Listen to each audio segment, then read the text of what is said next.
we found that just 2% of inspectors across the UK are BME. And when it comes to the most senior ranks, of the 266 top cops in the UK, only 8 are BME.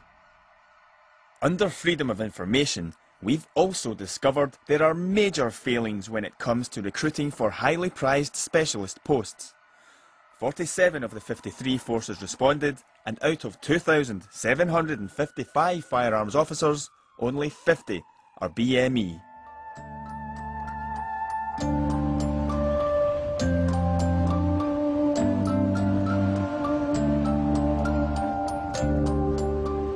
I'm at Kent Police Headquarters and I'm just about to meet Britain's first and only black Chief Constable. Now he's been tipped as a future Met Commissioner, and with so few potential Chief Constables coming through the ranks, if anybody from the BME community is going to make that position within the next 10 or 15 years, then it's him. Speaking before Ian Blair's resignation, the man tipped to one day fill his shoes says even high flyers can be held back. There have been a number of examples where people have tried to block my promotion or prevent me putting myself forward for promotion, and I haven't accepted that. And sometimes I haven't even known I've been a victim of racism. It's been other senior officers who've told me that more junior officers have been attempting to block my promotion. Mike Fuller has 3 undergraduate degrees, 2 postgraduate degrees, and was recently called to the bar. He is overqualified for his current role, but then he feels he has to be. Well, I don't think you'd find many Chief Constables actually qualified at the bar, but I'm somebody who's very committed to developing myself professionally, and I have been throughout my service. I've also felt the need to do that in order to get promotion. Because you were black? Because I was black, but also because I was ambitious. But especially because you were black? I mean, because I was black, but also being ambitious and not giving people any excuse not to select me. Mike Fuller insists the vast majority of officers he has worked with are not racist. But while progress has been made since he joined in the 70s, he believes that barriers remain. The BME officers would often have to work twice as hard to be recognised and really to compete with their peers, and that is a big concern. And even still today, this is a relevant concern for you? Yes, it is a relevant concern. The BME officers have to work twice as hard to compete with their white peers, and they don't feel that there's a level playing field. In the Met, where Mike Fuller used to work, its 6 most senior BME cops have taken the force to employment tribunal over race. But is this because the Met is still institutionally racist, as Macpherson found, or are there other reasons? Mark Daly, BBC Panorama. How would Mr Ghafoor react to the suggestions that have been in the media that he was taken off the Olympics not because of his colour or his faith, but because he wasn't up to the job? There has been no evidence provided by anybody to suggest that. On the contrary, the evidence shows the exact opposite. Well, I'd like a longer answer than that, please. Is he really a victim of racism? Well, we couldn't ask him. No interviews. No. And he's now been removed from his post pending an internal investigation into his going public. But we did ask Ali Desai, the 2nd most senior black officer in the Met. You are 2 of the most senior officers in the country. People would say, well, you know, you've done all right. Well, I mean, let's just disentangle the 2 cases between myself and Tariq Ghafoor. Let's take Tariq Ghafoor case. Let's turn that argument on its head. 34 years of unblemished service, and not once has he ever said, I've been discriminated against.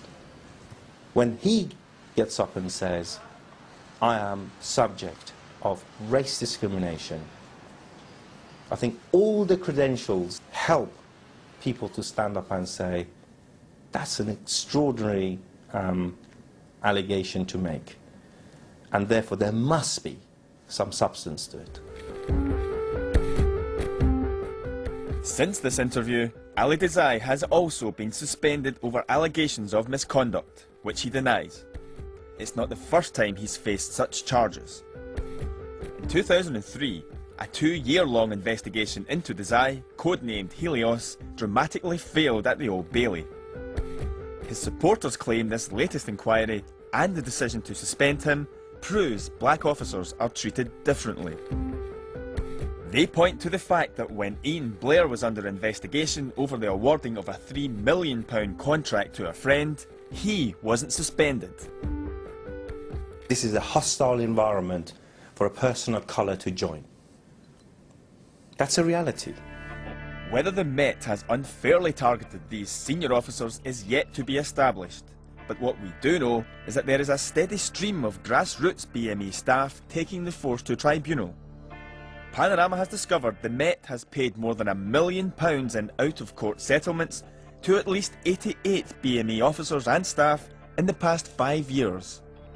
You've paid out £1.2 million in compensation to people who have complained about race. Now, in the past 5 years, now that seems an awful lot of public money.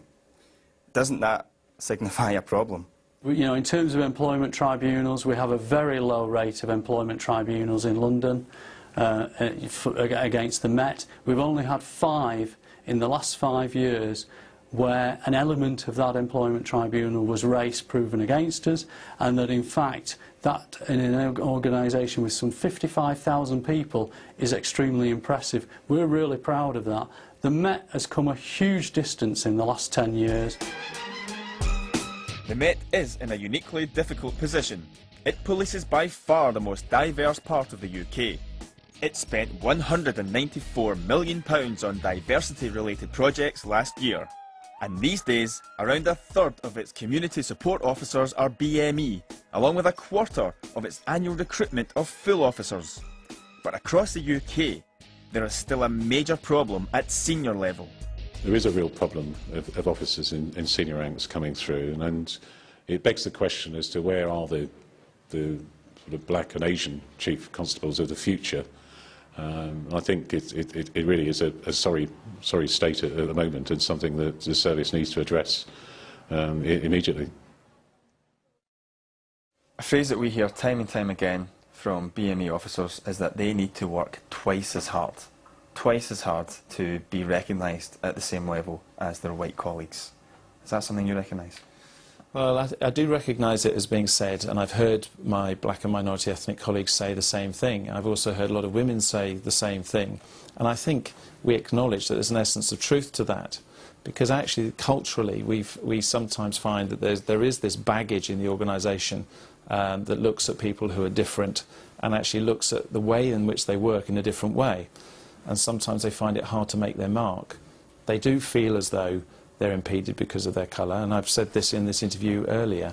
And I think that's something that we are addressing. When I was training to be a policeman, I saw how difficult it could be for BME officers. This man in my class was ostracised and never made it through. He had to retake the course. Even the tutor seemed glad to see the back of him. I have some news. Come on then. But the covers is not coming back. I've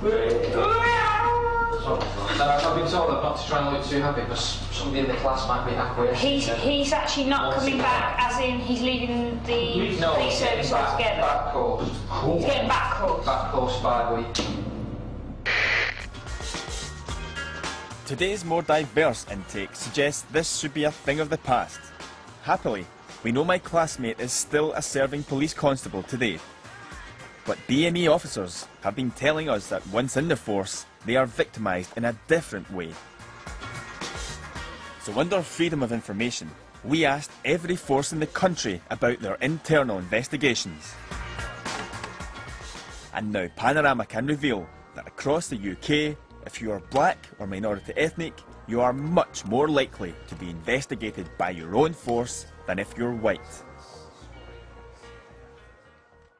In some forces, Strathclyde Police for example, you are 5 times more likely to be investigated if you're black than if you're white. In many others, it's between 2 and 3 times.